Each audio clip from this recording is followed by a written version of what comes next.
আমাদের পরিবার থেকে ভালো মানুষ জন্ম নিচ্ছে না। আমি চাচ্ছি পরিবারকে বন্ডিং তৈরি করেন। আমার রাসূলের ঘরে, সরকারে কায়নাতের ঘরে ওয়াইড নাই, আলমারি নাই, শোকেস নাই, এয়ার কুলার নাই, এয়ার কন্ডিশন নাই, টাইলস নাই, সিরামিক নাই, কিন্তু আমার রাসূলের ঘরে ছিল প্রেম, মোহাব্বত আর ভালোবাসায় ভরা।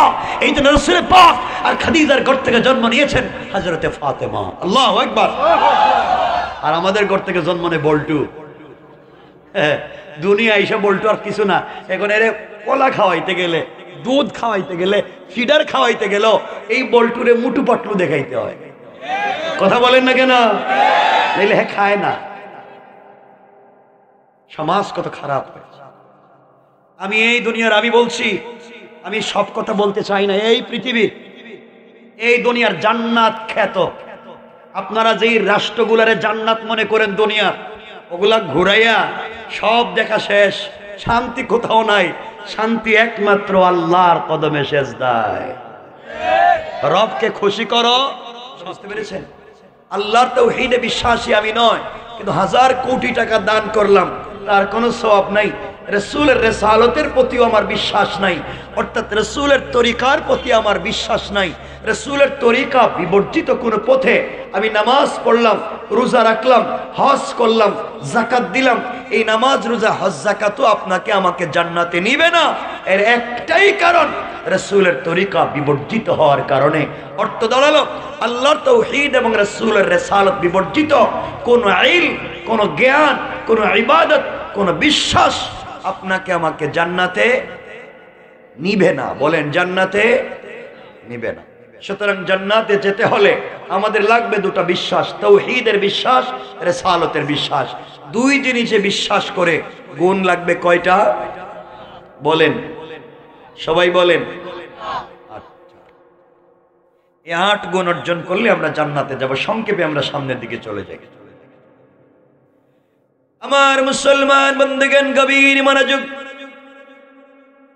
আল্লাহ রাব্বুল ইজ্জত ওয়াল জালাল কোরআনে কারীমের 19 নম্বর পারা 25 নম্বর সূরা, সূরা আল ফুরকানের 63 নম্বর আয়াত থেকে আল্লাহ রাব্বুল ইজ্জত ওয়াল জালাল একজন গোলামের গুণ কি, কোয়ালিটি কি, কন্ডিশন কি, সিফাত কি, একজন গোলাম দুনিয়ার জমিনে করবে, তার আদর্শ কেমন হবে আল্লাহ জানাইয়া দিলেন। আল্লাহ রাব্বুল ইজ্জত ওয়াল জালাল বললেন, ওয়া ইবাদুর রাহমানিল্লাযীনা ইয়ামশুনা আলাল আরদি হাওনা। আল্লাহ রাব্বুল ইজ্জত ওয়াল জালাল বলছেন, মুসলমানেরা, এই দুনিয়ার জমিনে যারা আমি আল্লাহর গোলাম দাবি করবে, আশিক রাসূল দাবি করবে, আমি আল্লাহর গোলাম যারা দুনিয়ার জমিনে নিজেকে মনে করবে, আল্লাহর গোলামের চলার পথে 1 নম্বর গুণ হলো, আল্লাহর গোলাম দুনিয়ার জমিনে কোনোদিন অহংকার করতে পারে না।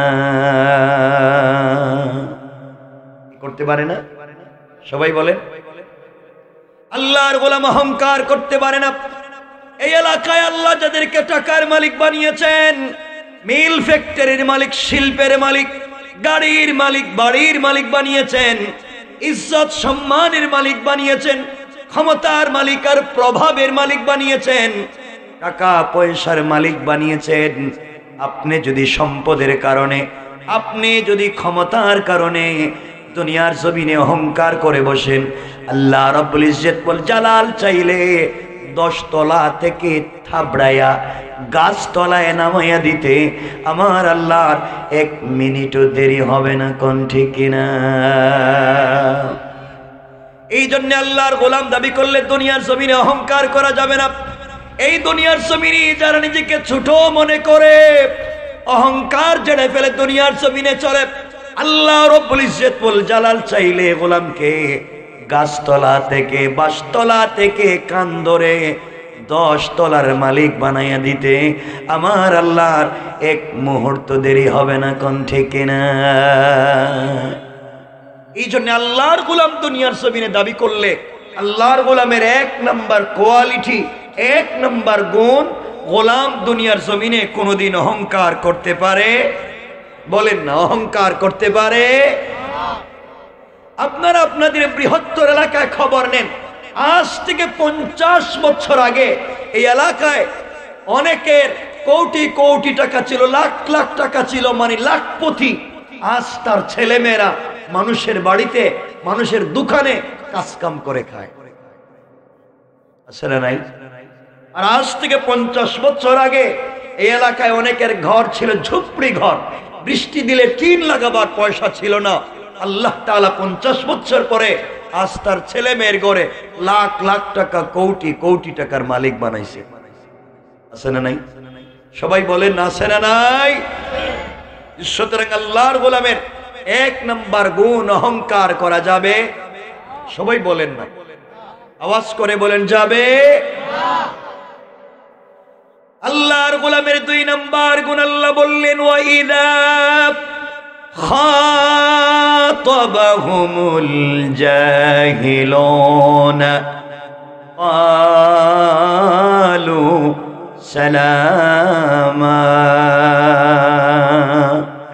আল্লাহ রাব্বুল ইজ্জত ওয়াল জালাল বলছেন, মুসলমানেরা এই দুনিয়ার জমিনে যারা আমি আল্লাহর গোলাম দাবি করবে, আশিক রাসূল দাবি করবে, আমি আল্লাহর গোলাম যারা দুনিয়ার জমিনে নিজেকে মনে করবে, আল্লাহর গোলামের 2 নাম্বার গুণ হলো আমার গোলামকে কেউ গালি দিলে গালির জবাব দিবে না, আঘাত করলে আঘাতের জবাব দিবে না, গীবত শিকায়াত সমালোচনা করলে জবাব দিবে না, বরং আমি আল্লাহর গোলামকে কেউ যদি গালি দেয়, আমার গোলাম গালির জবাবে গালি না দেয়া ওই ব্যক্তির জন্য শান্তি আর সালামতির দোয়া করে যায়। পড়েন সুবহানাল্লাহ। তাহলে আল্লাহর গোলামের 2 নাম্বার গুণ গালি দেওয়া যাবে? কথা বলেন না কেন? আপনারা যারা এসেছেন, আপনারা যদি কথা না বলেন, মনে রাখবেন ভালোবাসা এক পক্ষ থেকে হয় না। আমি যদিও প্রায় 11:30টার দিকে বসছি, 11:30টা, কথা হচ্ছে আমিও আসতে দেরি হয়েছে, আমি ভীষণ অসুস্থ।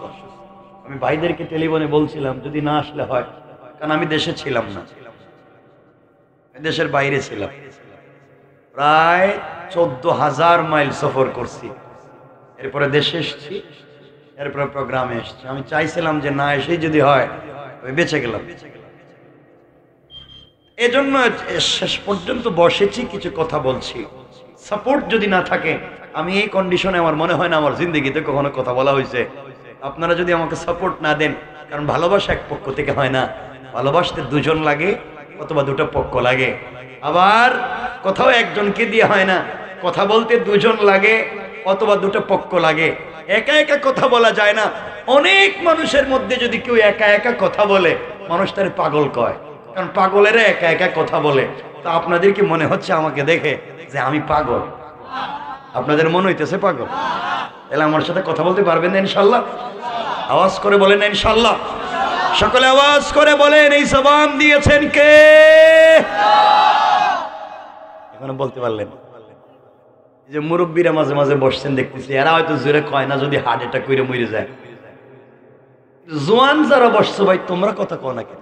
যারাই বসছো কথা বলা যাবে তো ইনশাল্লাহ? বলেন না একটু জোরে, বলেন না ইনশাল্লাহ? আমাদের এই জবান দিয়েছেন কে? আরো জোরে বলেন কে? আমরা নাম নিব কার? আল্লাহর নাম, আল্লাহর জবান দিয়ে নিতে অসুবিধা আছে? আওয়াজ করে বলেন আছে? এই যে এরা কয় না, জোয়ানেরা, জোয়ানেরা যে কি খারাপের খারাপ, এটাকে আমি কম জানি? আমাকে কি দেখে মনে হইতেছে যে আমার 70 বছর হয়ে গেছে? জোয়ানেরা যে খারাপের খারাপ, এই বস্তু আজকে এত রাত্রে করা যাবে না। এরা যে খারাপ, এরা তো চিনতে পারতেছেন এরা কি জিনিস। এরা আজকালকে দেখবেন চুল কাটে, বাংলা লিঙ্ক কাটিং চুল, চুল এখানে নাই, ওখানে নাই, ওখানে নাই, সব কাটটা খালি করে মধ্যখানে রেখে দিছে। মনে হয় ছাগল ঘাস খাইয়া মাঝখানে জমা করে থুইছে। কথা কন না কেন? এভাবে চুল কাটে। এরপরে দেখবেন মহিলা কলেজের ছুটি হইলে মোটর সাইকেল নিয়ে কলেজের গেটে যায়। তোমার এখানে কাম কি? তুমি কি হাফ লেডিস যে তুমি ওখানে বসে থাকো? বাইসাইকেল নিয়েও যায়। এগুলা করো কেন? এজন্য বসো, কিছুক্ষণ কথা বলি আমরা, একটু একটু বসি, আমরা সবাই মিলে কিছু কথা বলি ইনশাল্লাহ। বলেন না? সবাই একটু বলেন না, সুরে বলেন না ইনশাআল্লাহ বলেন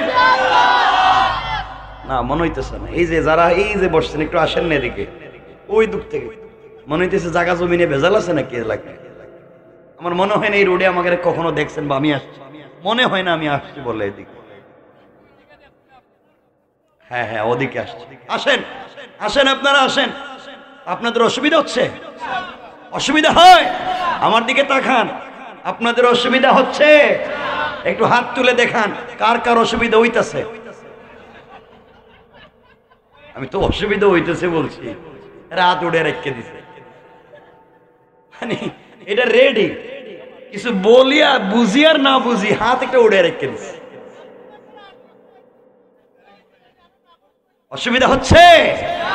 সকলে বলেন অসুবিধা হয়? আমরা নামাজ পড়বো কার জন্যে? সবাই বলে নামাজ পড়বো কার জন্যে? রোজা রাখবো কার জন্যে? হক সত্য কথা বলবো কার জন্যে? আমানতদারি রক্ষা করবো কার জন্যে? আমরা মিথ্যা কথা বলবো কার জন্যে? ওই যে আল্লাহর জন্য কইছি।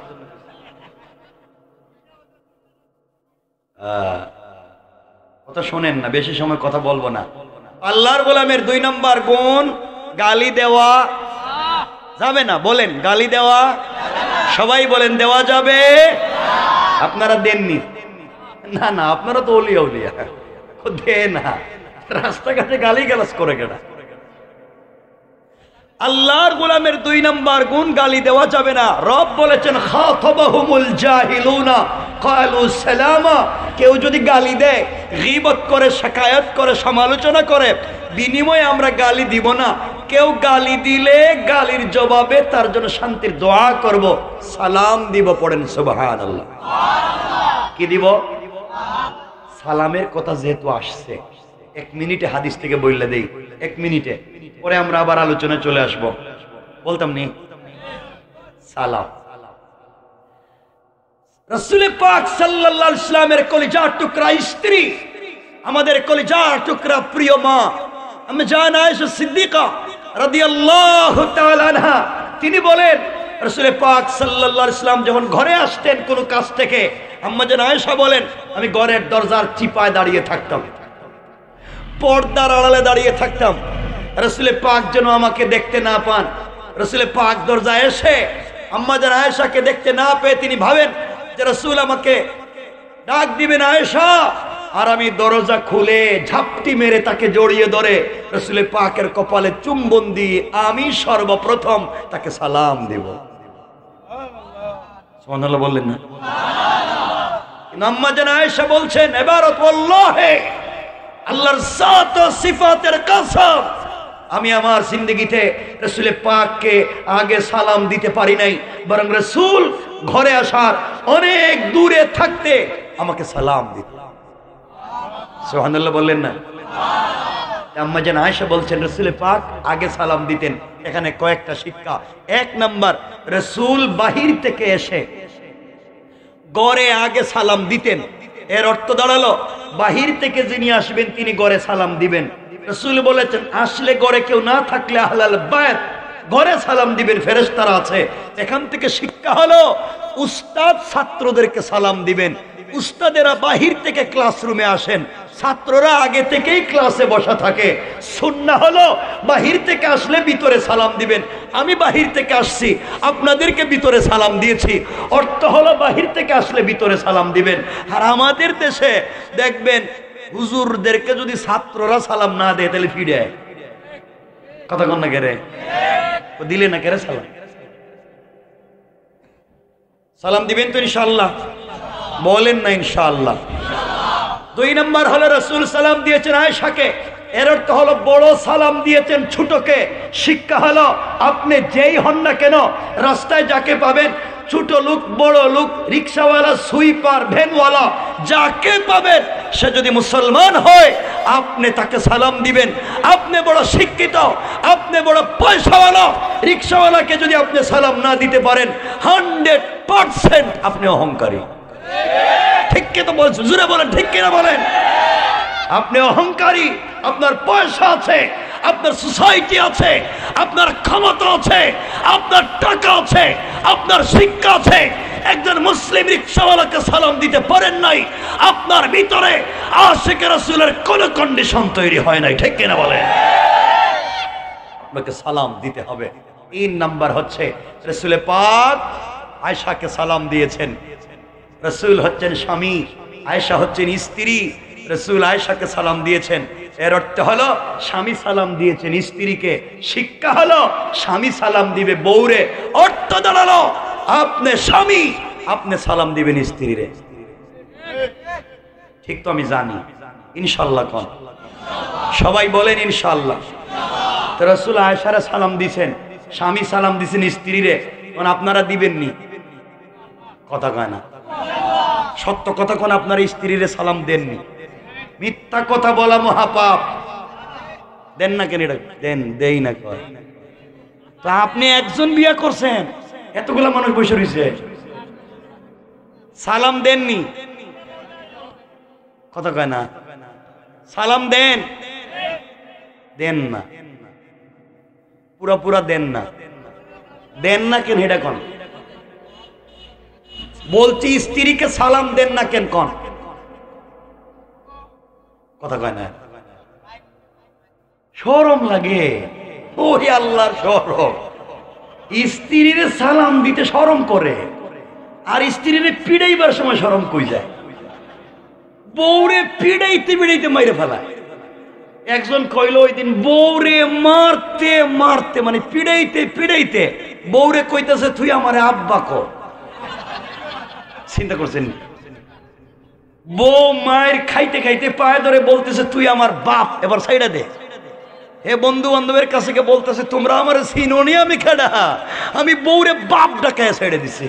শয়তান আল্লাহরে বলতেছে আল্লাহ তোমার সাথে আমার কিছু কথা আছে। আল্লাহ কয় ক আমারে শয়তান বানাইছেন কে রে? হে বউরে পিটিয়ে বাপ ডাকায় দিছে, আমি তো এই কামটাও করি নাই। এগুলো আছে না নাই? এই জন্য ভাব ধরে অলিয়া অলিয়ার মতো বসে রয়েছেন এখানে। স্ত্রীরে সালাম দিবেন তো ইনশাল্লাহ? আরে বলেন না রে, মুরব্বী যারা বসে রয়েছে এরা আমার চেহারার দিকে তাকাই হাসতেছে।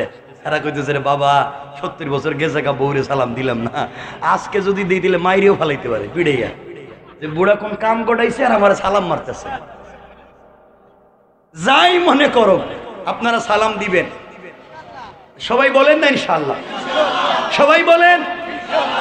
এই যারা কয় না তোমরা তো বিয়া করো নাই, আমি বুঝতেছি, বিয়া তো করবা, এখন থেকে রেডি হও না কেন?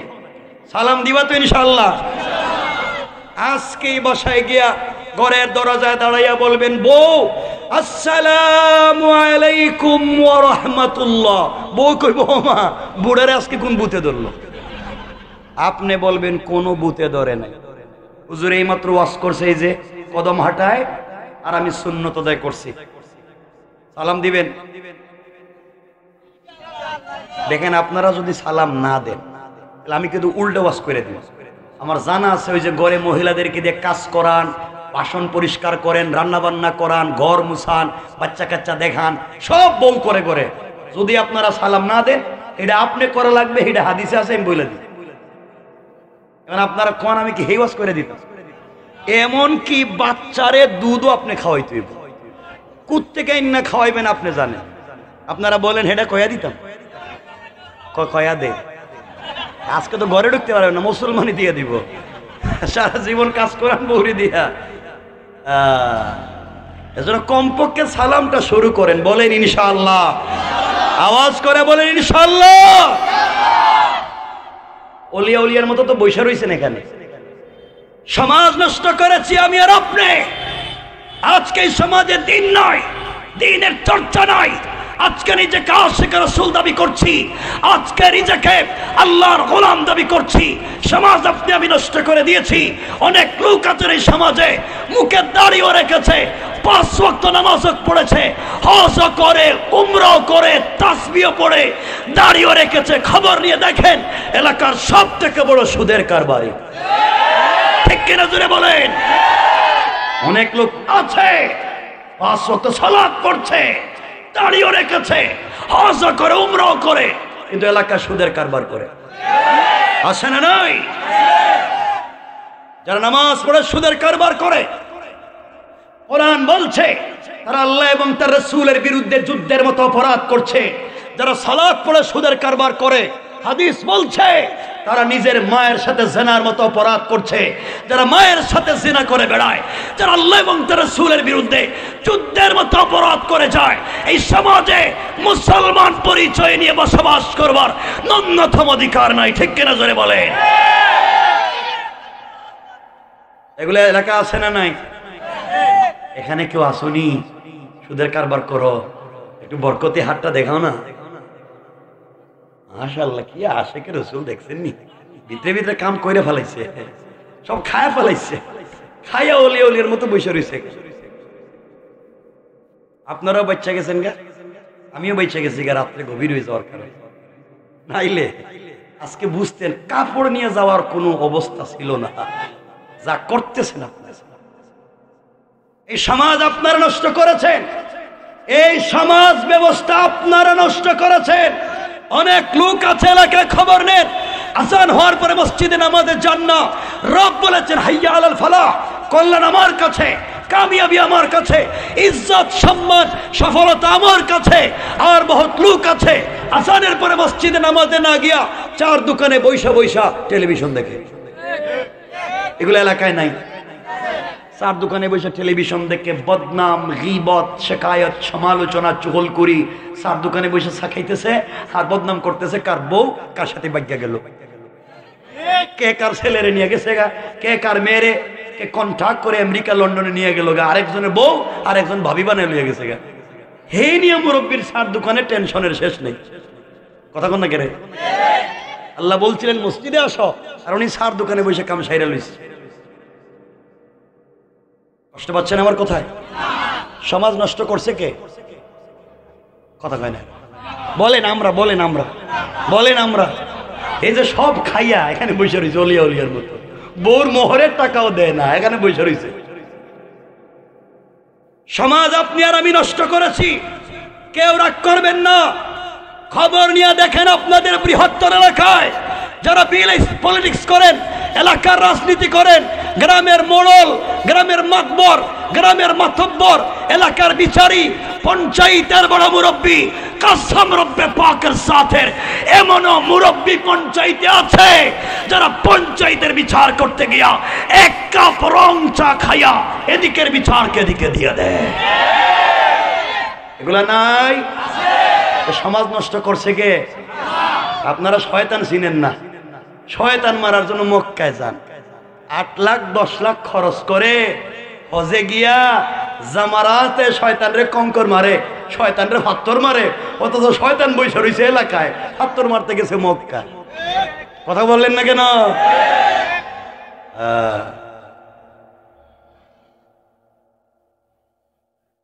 গত বছর দেখলাম, গত হজে হাজি সাহেব হজে গিয়া জামারাতে শয়তানরে কঙ্কর মারতেছে, পাথর মারতে মারতে বুধ রাগ উঠে গেছে গা, জুতা খুললে মারতেছে। শয়তান তো এলাকায় বেজাল লাগাই রাখছস, আর এখানে বসে রইছস, জুতা খুললে মারতেছে।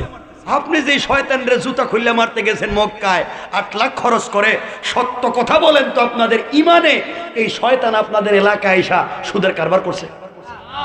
কারো জায়গা জমি দখল করছে, ফেন্সি ডিলি আবার কারবার করছে, চার দোকানে বসে বদনাম করছে, এক কাপ রং চা খাইয়ে বিচার করছে? তাহলে 8 লাখ খরচ করে এই শয়তান রেখেছেন ফাতর মারতে, শয়তান বসে রয়েছে এলাকায়। ফাতর যদি মারাই লাগে, জুতা যদি মারাই লাগে, মক্কায় না আগে এলাকায়, এলাকায়, এলাকায়। ঠিক কিনা বলে? আমি জানি আপনাদের খারাপ লাগবে, খারাপ লাগলে কি কিয়ামত পর্যন্ত দাওয়াত দিয়ে না আমিও আইতাম না। শূন্য লন কয়েক মিনিট। আমরা যে কত খারাপ, আমরা যে কত খারাপ দেখবেন। 5 ওয়াক্ত নামাজ পড়ে, তাহাজ্জুদের নামাজও পড়ে, ফজরের নামাজ জামাতে পড়ে, আওয়াবিন পড়ে, চাষ পড়ে, ইশরাক পড়ে, ফজরের পরে রুটিন মতো কোরআন শরীফ পড়ে, পীর সাহেবের দেওয়া তসবিহ পড়ে, সব কইরা সাইরা কুদাল একটা কান্দে নিয়া আল্লাহর নামের জিকির করে করে জমিতে যায়, আর আল্লাহর নামের জিকির কইরা আরেকজনের আইল কাটতে ঢুকায় দেয়। কথা বলেন ঠিক কিনা? এগুলো এলাকায় নাই? শয়তান এলাকায় না মক্কায়? কথা কোন এলাকায় না মক্কায়? ফাতর মারতে এখানে গেছেন কেরে? বড় নাকি?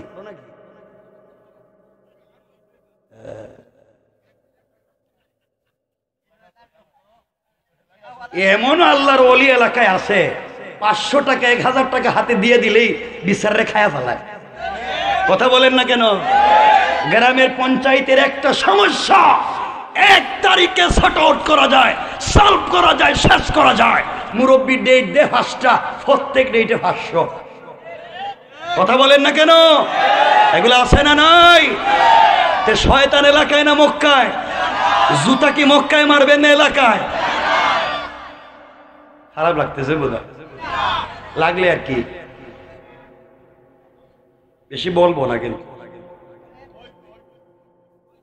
কি হইতো এখানে? কি কি মারামারি হইতেছে? হয়তো চিন্তা করে ভাব ধরে বসে রয়েছেন এখানে। কেউ রাগ করেন না বাবা, আমি দিলের কথা বলছি। এই যে আপনারা দাঁড়িয়ে রাখছেন, আমিও দাঁড়িয়ে রাখছি।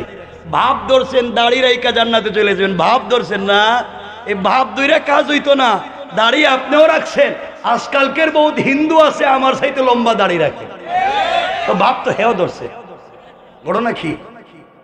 ভাব ধরলে কাজ হবে না। আপনি ভাবতেছেন মাথায় সুন্দর টুপি দিয়া অথবা ডিজাইন করে একটা পাগড়ি মাথায় দিলেই বড় শায়েখ, অবুদে বড় আল্লামা, অবুদে সব থেকে বড় জান্নাতি। এই চিন্তা ভুল। কারণ এই পৃথিবীতে সব থেকে সুন্দর টুপি এবং সব থেকে ডিজাইন করা পাগড়ি যারা মাথায় দেয় তারা অধিকাংশই শিখ। কথা বলেন না কেন? শিখের মাথায় পাগড়ি দেখছেন, মোটা ভাব ধরে পাগড়ি, তো হে তো আরো বড় ভাব ধরছে। বড় নাকি? কি ভাব ধরছে?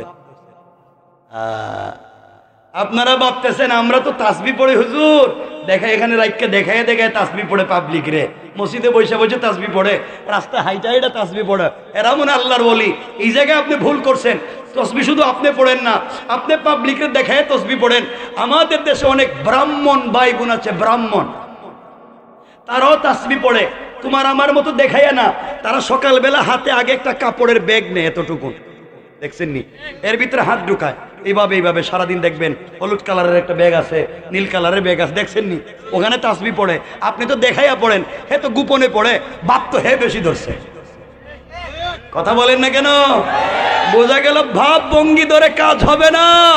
আজকালকে অনেক লোক আছে দাড়ি রেখে লম্বা সুব্বা পড়ে, লম্বা পাগড়ি পরে, তার শয়তানি আর বদমাইশিকে দেখে রাখতে চায়। সুতরাং ভাব ধরে কাজ হবে না যদি আদর্শ আর চরিত্র ঠিক না থাকে। এই জন্য আলোচনার শুরুতেই বলছিলাম কাজ হবে না যদি আল্লাহর তাওহীদ আর রিসালাত না থাকে, আদর্শ আর চরিত্র ঠিক না থাকে, লাভ নাই। খারাপ লাগলো? ঠিক আছেন তো আপনারা? সব ঠিক আছে তো? হক মারিয়া খান নাই তো কারো? হ্যাঁ, খায় নাই। কত আল্লাহর ওলি বৈশা রয়েছে এখানে, গরিবের জায়গা জমি নিজের নামে বুয়া জাল দলিল কইরা মাইরা খাইতেছে। আসনি খেয়ে জরিপ গেছে, জরিপের সময় দলিল আরেকজনের নাম উঠাই দিছে নিজের। আছে না নাই? সিভিল কোর্টে গিয়া দেখেন খবর কি, পীরের মতো এখানে বসে তসবি পড়তেছে আর আরেকজনের জায়গা নিজের নামে কইরা লইছে। ভাই তাকে বিদেশে, চাচা তাকে বিদেশে, সব জায়গা জমি নিজের নামে কইরা লইছে। আছে না এগুলা? পীরের মতো বসে রয়েছেন না? আমি জানি আপনাদের খারাপ লাগবে আমার কথা, সামনে আরো বেশি খারাপ লাগতে পারে, এই জন্য একটু কমায় কমায় বলতেছি। রাগ কইরেন না। এখানে অনেকেই জানি না, অনেকেই হয়তো মসজিদ মাদ্রাসার সভাপতি মতল্লি আছে মনে হয়, আছেন। আপনারা রাগ কইরেন না, দুহাত জোর করে বলছি, আমি কাউরে চিনি না। ভাই কইছে সভাপতি, কইছি মাশাআল্লাহ একজন, আর তো আমি কাউরে চিনতেছি না, মহাবিপদে। তাইলে শোনেন, আপনাদের কাউরে চিনি না। আপনারা সমাজ নষ্ট করেছেন, আপনার পরিবার নষ্ট করেছেন, আপনারা পঞ্চায়েত নষ্ট করেছেন, আপনার এলাকার যুবকদেরকে নষ্ট করেছেন, শেষ পর্যন্ত আল্লাহর ঘর মসজিদ পর্যন্ত নষ্ট করে দিচ্ছেন। খবর নিয়ে দেখেন আপনাদের বৃহত্তর এলাকায় ম্যাক্সিমাম মসজিদের সভাপতি সুদখোর, ক্যাশিয়ার ঘুষখোর, আর সেক্রেটারি দুর্নীতিবাজ, চাঁদাবাজ, বদমাইশ, ফেন্সিডিল ব্যবসায়ী, ইয়াবা ব্যবসায়ী, ইয়েতিমের জায়গা দখল করে, বিধবার বাড়ি দখল করে, গরিবের রাস্তাঘাট বন্ধ করে, কালবাড়ের পয়সা, গুরুস্থানের পয়সা মাইরা খায়, শেষ বয়সে মসজিদের দায়িত্বশীল হয়ে যায়। এগুলো আছে না নাই? আপনারা চিন্তা করতেছেন আইলো কেরে, আইছিল না ভালোই ছিল।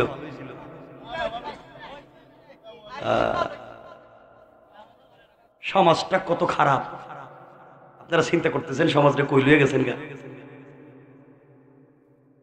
সব খায় ফেলাইছে। শেষ পর্যন্ত শুনতেছি মসজিদের কেসের পয়সা দিয়ে হেরা ব্যবসা করে খায়। চিন্তা করছেন বিদেশে জায়গা, ওরে আল্লাহর শয়তান রে, আল্লাহ যে শয়তান রে আজাজিল রে শয়তান বানাইছিলেন, হে মনে হয় এই কারবার করে নাই যে এ মসজিদের টাকা দিয়ে বিদেশে গেছে গা। চিন্তা করছেন নি যদি হেলে বিমান মরে যাইতো গা পড়ে। এই জন্য আজকের ওয়াজের মূল প্রতিপাদ্য হলো, আমার ওয়াজের মৌলিক শব্দ একটা, সেটা হলো ভালো হয়ে যাও। কি সবাই বলেন কি হয়ে যাও? আওয়াজ করে বলেন কি হয়ে যাও?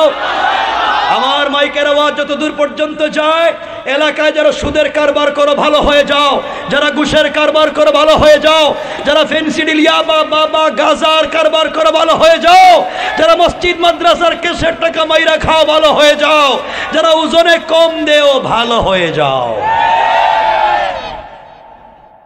সকালে ঘুম থেকে উঠিয়া যদি দেখেন এদিকে চাচা যাইতেছে গা, টাকা খাইয়া বিচার করে, কি গ্রামের বিচার করে টাকা খাইয়া এদিকে যাইতেছে গা, পিছনে গিয়ে সালাম দিয়ে বলবেন আঙ্কেল ভালো হইয়া যাও। ঘটনা কি? কালকে তো রাত্রে শুনলাম। বলেন না ইনশাআল্লাহ?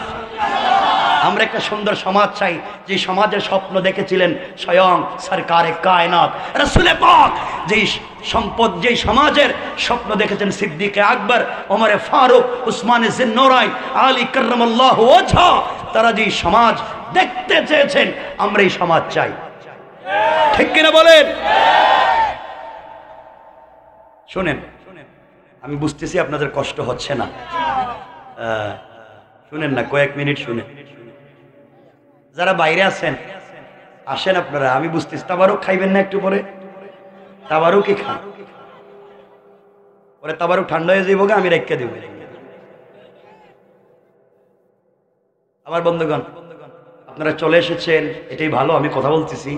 শোনেন, সমাজ তো শেষ করে ফেলাইছেন।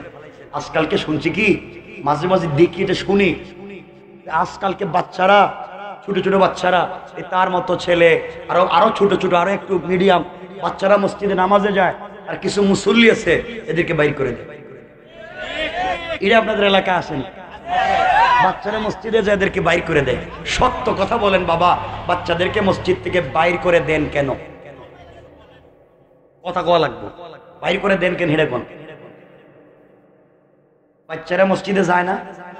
অনেক বাচ্চাদেরকে বাইর করে দেয় না? কেন দেয়? কথা কওয়া লাগবে, কেন?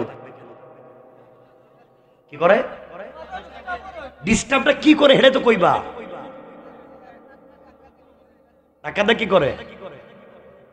চিল্লায়, চিল্লাচিল্লি করে। আচ্ছা, চিল্লাচিল্লি করে, মারামারি করে, ধাক্কাধাক্কি করে, দুষ্টামি করে, এই তো? আর কিছু? বাচ্চারা মসজিদে যায়, মারামারি করে, দৌড়াদৌড়ি করে, চিল্লাচিল্লি করে, এই তো?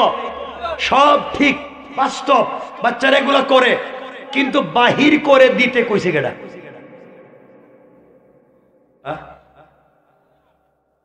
দেখবেন এলাকার একটা বাচ্চা মসজিদে সবার আগের কাতারে নামাজে দাঁড়াইছে, এলাকার বড় মুরব্বী গেছে মসজিদে, এটা বল্টুর ছেলে দেখতেছি গ্রামে। আরে বাপরে, জীবনে মসজিদে দেখলাম না। হ্যাঁ দেখি ছেলে প্রথম কাতারে গিয়া দিছে টান, বাচ্চা গেছে এক কাতার পিছনে, আরেক মুসল্লি গিয়া দিছে আরেক টান, বাচ্চা গেছে আরেক কাতার পিছনে, আরেক মুসল্লি গিয়া দিছে আরেক টান, বাচ্চা গেছে মসজিদের বারান্দায়। দূর, আর জিন্দগিতে মসজিদে আইতাম না, সবার আগে মসজিদে আইছিলাম, শয়তান টাইনা টাইনা বাইর করে দিছে। কথা বলেন না কেন? আমি জানতে চাই, ও বাবা, দুহাত জোড় করে বলছি, আপনার নামাজ মসজিদে কবুল হয় না। নামাজ পড়ে করে বউরে পিটাইয়া মসজিদে নামাজে গেছ, নামাজ পড়ে সুদ খাও, নামাজ পড়ে ঘুষ খাও, নামাজ পড়ে ভাই বোনের জায়গা জমি ঠকাইয়া খাও, আপনার নামাজ কবুল হয় না। নামাজ যদি কবুল হয়, এই মাসুম বাচ্চাদের ওসিলায় নামাজ কবুল হয়। এদেরকে বাইর, শোনেন, এদেরকে বাইর করে দেন মসজিদে। শোনেন, বাচ্চাদেরকে মসজিদে নেয় না, মাঝে মাঝে নে, মাঝে মাঝে বাচ্চাদেরকে নে। কোন দিন বাচ্চাদেরকে মসজিদে নে? যেই দিন মসজিদে তবরুক দে, যে তাবারুক, কি কোন আপনারা? সিন্নি দেয়, যেদিন সিন্নি দেয়, তবারক দেয়, জিলাপি দেয়, সেদিন সব বাচ্চারা লইয়া মসজিদে জায়গা। এমনকি এই মাত্র বউ যেটারে সাপ্লাই দিছে, মানে এই মাত্র দুনিয়া আবিষ্কার করছে, হেটারে কুলে লিয়ে জায়গা, আমারে আরেক প্যাকেট দেও, লুই আইছি আরেকটারে। তুমি এই সময় যাইতে পারলা না, আমাদের সময় যাও না কেরে? কথা বলেন না কেন? সুতরাং মনে রাখবেন, এই দেশ মুসলমানদের দেশ, আলিম উলামার দেশ, পীর বুজুর্গের দেশ, ওলি আব্দালের দেশ, গাউস কুতুবের দেশ, মাদ্রাসা মসজিদের দেশ, আসান ইকামতের দেশ, কোরআন সুন্নাহর দেশ। এই দেশের ভিতরে এই সমস্ত নষ্টমী বদমাইশি করে যারা সমাজ নষ্ট করতে চায়, এরা জাতির দুশ্মন, মুসলমানদের দুশ্মন। ঠিক কিনা জোরে বলে? এদের সাথে আমাদের কোনো মিল নাই। আমার বন্ধুগণ, বাচ্চাদেরকে বাইর করে দিয়েন না। বাচ্চারা মসজিদে যাক, ওরা মারামারি করুক, ওরা দৌড়াদৌড়ি করুক, ওরা যা মন চায় করুক, এরপরেও বাচ্চাদেরকে মসজিদে নিয়ে যান। কারণ আজকালকে সকালে ঘুম থেকে উঠে private school, private coaching, KG school, বাচ্চারা তো মসজিদ ভুলেই গিয়েছে, মসজিদ কোনটা বুঝতেও পারতেছে না। আপনার এলাকার বাচ্চারা মসজিদে যায়, আপনার লজ্জা হয় না? আপনি আপনার বাচ্চার হাত ধরে মার্কেট চিনাচ্ছেন, দোকান চিনাচ্ছেন, অফিস আদালত চিনাচ্ছেন, আপনার আত্মীয় স্বজনকে চিনাচ্ছেন, এ তোমার মামা, এ তোমার খালু, এ তোমার দাদা, সবাইকে হাত ধরে ধরে আপনার বাচ্চাকে চিনালেন, অথচ আপনার হাত ধরে, বাচ্চার হাত ধরে আপনি আল্লাহর ঘরটা চিনিয়ে দিলেন না, আল্লাহর ঘরে নিয়ে গেলেন না, বাচ্চাকে বললেন না বাবা এটা আল্লাহর ঘর, ওখান থেকে আল্লাহরে ডাকতে হয়। আপনার নিমক হারাম, আপনি বাচ্চাকে আল্লাহর ঘর চিনান নাই। এজন্য বাচ্চাদেরকে মসজিদে নিয়ে যাবেন তো ইনশাআল্লাহ? বলেন না ইনশাআল্লাহ? দরকার হইলে বাচ্চারা মসজিদে গিয়ে দৌড়াদৌড়ি করবে, দরকার হইলে মারামারি করবে, দরকার হইলে মসজিদের গ্লাস ভাঙ্গা ফালাই দিবে, দরকার হইলে মসজিদের ফ্যান ভাঙ্গা ফালাই দিবে, দরকার হইলে বাচ্চারা মসজিদে গিয়া মুসল্লিদের লঙ্গি ধরে টানবে, দরকার হইলে ইমামের পায়জামা ধরে টানবে, তাও বাচ্চারা মসজিদে যাবে। আমাকে বলেন যাবে? সবাই বলেন যাবে? সবাই বলেন যাবে? আমি আল্লাহর ঘরে যাওয়ার কথা বলছি, আমি ফেন্সিডিল ইয়াবায় নয়, গাঁজা মদে নয়, গাঞ্জা যাত্রায় নয়, সিনেমা হলে নয়, আল্লাহর ঘরে যেতে বলছি। কাপড় থাকলেও যাবেন, না থাকলেও যাবেন, অজু থাকলেও যাবেন, না থাকলেও যাবেন। আপনি তাসবিহ পড়ে, পোশাক পরে, পারফিউম আতর দিয়ে আপনি সেজদা করেছেন, কবুল নাও হতে পারে, আর একজনের কাপড় ছাড়া সেজদাও কবুল হয়ে যেতে পারে।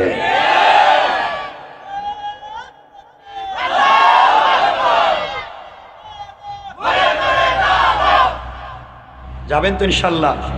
এখন আপনারা বলতেছেন সত্যি বাচ্চাদেরকে কি মসজিদের ফ্যান ট্যান ভেঙে ফেলাই দিব নাকি? তা না, বললাম আর কি যাক, এরপরেও যাক, এরপরেও বাচ্চারা যেখানে দাঁড়াবে ওখানে দাঁড়াবে। পিছনে আনতে কইছে কেটা? কোন হাদিস থেকে বাচ্চারা পিছনে ঠেলাইছে? করো নাকি? শোনেন মুসলমানেরা, কেন এই কথা বলছি শোনো। হাদিসে রাসূল পাক কি বলেছেন?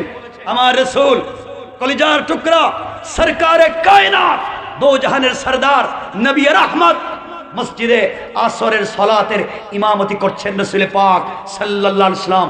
আর মুসল্লি আর মুক্তাদি হচ্ছেন আবু বকর, ওমর, ওসমান, আলী, তালহা, জুবায়ের, হানজালা, জাফর, খালিদ ইবনে ওয়ালিদ, তাদের মতো সাহাবায়ে কেরাম। রাসূলের মুসল্লি, রাসূল ইমাম।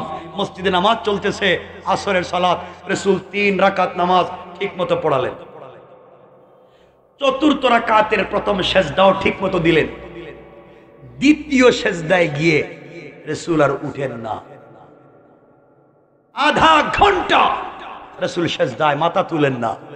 সাহাবায়ে কেরাম চিন্তা করলেন, মাআযাল্লাহ, রাসূলের নামাজে কিছু হয়ে গেল কি? হঠাৎ করে সেজদায় গিয়ে উঠেন না, কারণ কি? দীর্ঘ আধা ঘন্টা পরে রাসূল উঠলেন, সালাম ফিরালেন, নামাজ শেষ করলেন। সাহাবায়ে কেরাম জিজ্ঞাসা করলেন, ইয়া রাসূলুল্লাহ, আপনার কাছে আমি জানতে চাই, আপনার কাছে আমরা জানতে চাই, আপনি কেন নামাজে এত লম্বা করলেন সেজদা? আপনি আমাদেরকে কিছু বলেন। আপনার কি আমাদেরকে কিভাবে আসরের নামাজের চতুর্থ রাকাতের দ্বিতীয় সেজদা আধা ঘন্টা লম্বা করতে হবে আজকের থেকে, আপনি কেন করলেন? রাসূল বলছেন না না তোমাদেরকে করতে হবে না। ইয়া রাসূলুল্লাহ তাহলে আপনি করলেন কেন? রাসূল বলছেন শোনো, আমি যখন নামাজের চতুর্থ রাকাতের দ্বিতীয় সেজদায়, তখন আমার কলিজার টুকরা নাতি হাসান ও আমার পিঠে বসে দুইটা পা দুই দিকে ছেড়ে দিয়া আমার লম্বা চুলের মুষ্টি ধরে আমি নামাজের সেজদায়, আর আমার নাতি আমার পিঠে ঘোড়া দৌড়ায়। আল্লাহু আকবার।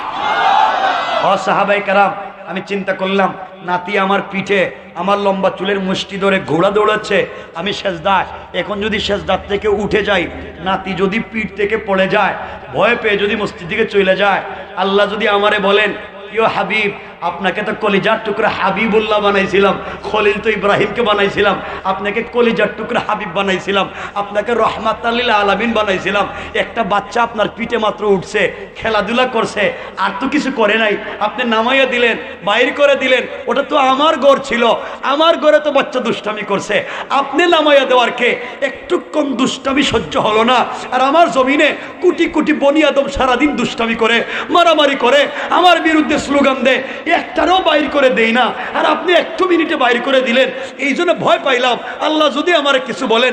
আমি চিন্তা করলাম নাতি যতক্ষণ মন চায় পিঠে খেলাধুলা করুক, ও যখন নামবে তখন আমি উঠবো, সালাম ফিরাইয়া আল্লাহর কাছে ক্ষমা চেয়ে নিব, ভুল হয়ে গেছে। কিন্তু ও ফেরেশতা, ও সাহাবায়ে কেরাম, আমি যখন সালাম ফিরিয়ে বসে আছি, জিবরিল আমিন হাজির হলেন, আমাকে সালাম দিলেন, আর বলছেন ইয়া রাসূলুল্লাহ, আপনি নামাজের সেজদায় আপনার নাতি আপনার পিঠে খেলাধুলা করে, আল্লাহ তাআলা এই দৃশ্য দেখে দেখে মুস্কি মুস্কি হাসে। আল্লাহু আকবার বলেন। রাসূলের নামাজ কেমন ছিল, রসুলের সালাত কেমন ছিল, রসুলের আদর্শ কেমন ছিল, আর আপনি বাচ্চাকে বাইর করে দেন। কষ্ট পাচ্ছেন আমার কথায়?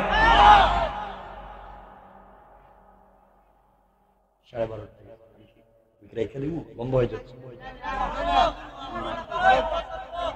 না না শুনেন না, আর কি ও শুনেন না, পরে আরে বলে তো শুনতেছি, বলতেছি, আরে শোনেন বলতেছি তো, পরে তাবারুক ঠান্ডা হয়ে গেলে কি করবে? কয় কি দেন, শুনেন শুনেন, লম্বা করতেছি, কষ্ট হচ্ছে না তো? অসুবিধা নাই তো?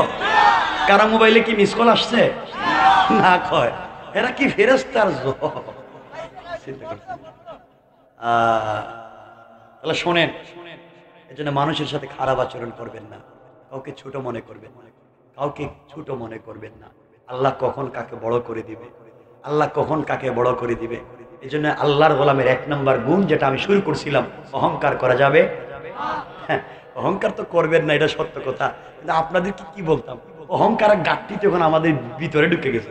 আমাদের দেখবেন আজকালকে সব না, এলাকায় যিনি বড় হুজুর, এলাকায় সব না, মাঝে মাঝে এলাকার বড় হুজুর, এলাকার সবাই কন্যা, দেখবেন তিনি আর রাস্তায় পাবলিকের সালাম দেন না।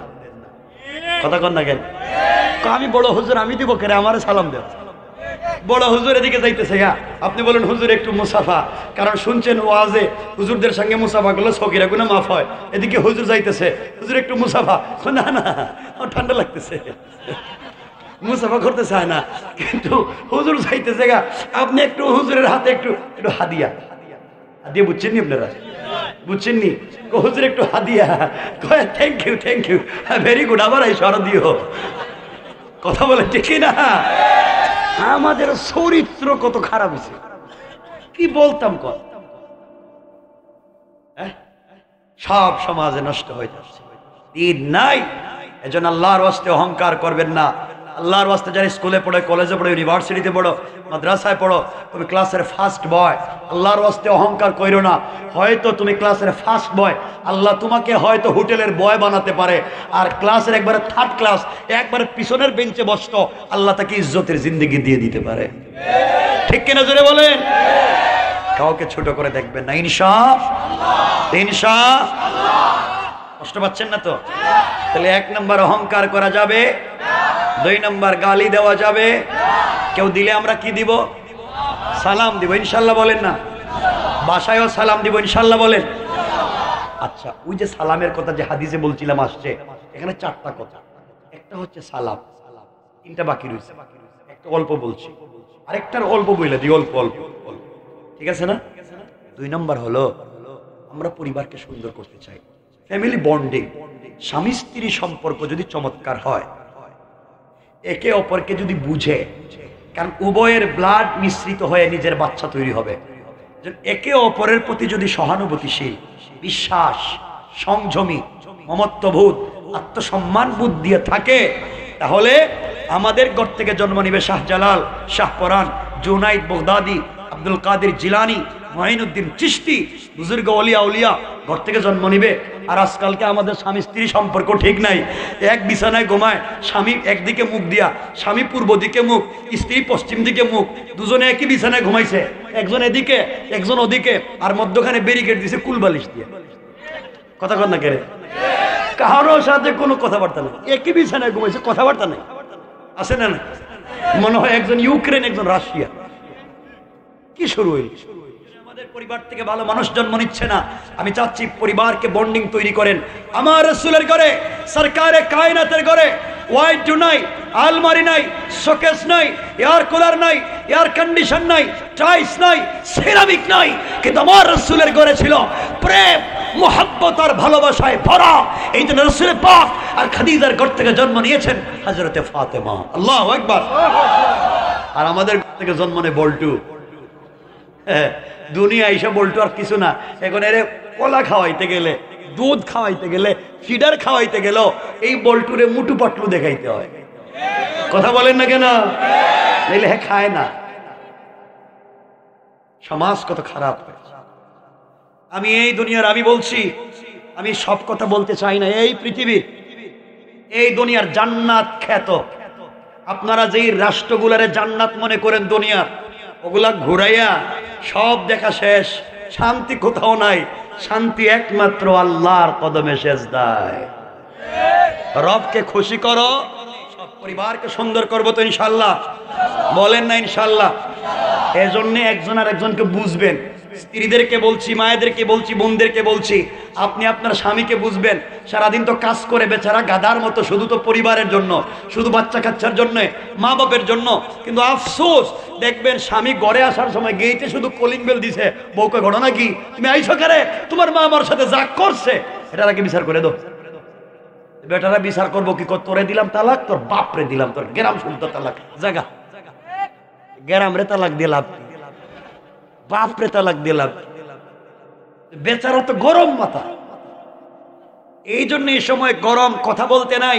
সাহাবায়ে কেরাম তো এমন ছিলেন রে বাবা, বাচ্চা মারা গিয়েছে, লম্বা ঘটনার দিকে যাচ্ছি না, বাচ্চা মারা গিয়েছে, বাচ্চাকে গোসল করাইয়া, কাফন পরাইয়া স্ত্রী রেখে দিয়েছে, রেখে দিয়া স্বামী ঘরে আসছেন, এসে জিজ্ঞাসা করছেন, স্ত্রী আমার ছেলে কোথায়?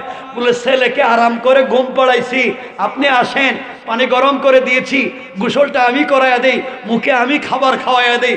খাবার খাওয়ালেন, সব করলেন, স্ত্রী স্বামীর সাথে মেলামেশা করলেন। ফজরের নামাজের পরে বলছেন, স্বামী বারবার যে জিজ্ঞাসা করতেছে বাচ্চাটা কোথায়, বাচ্চাটা মরে গিয়েছে, আল্লাহর বাড়িতে চলে গিয়েছে, লম্বা ইতিহাস। তিনি বললেন, এই করলা তুমি? স্বামী, বাচ্চাটা তো মরে গিয়েছে, কিন্তু আপনার সাথে তো আমাকে পুরো জিন্দগি কাটাতে হবে, আপনাকে খুশি রাখতে হবে। এটা লম্বা ইতিহাস। রাসূল দোয়া করে দিলেন তাদের জন্য, লম্বা ঘটনা। আমি বলতে চাই, পরিবারকে সুন্দর করেন। এই জন্য আপনারাও বাসায় গেলে মাঝে মাঝে বউরে, মানে স্ত্রীরে নিজের হাতে মুখে উঠাইয়া খাওয়াইয়া দিয়ে। ঠিক কি আমি জানি না, আমি তো ঠিক জানি না কইতেছি হাদিস থেকে। ইনশাল্লাহ কন, বলেন ইনশাল্লাহ। এখন সবাই কয় না।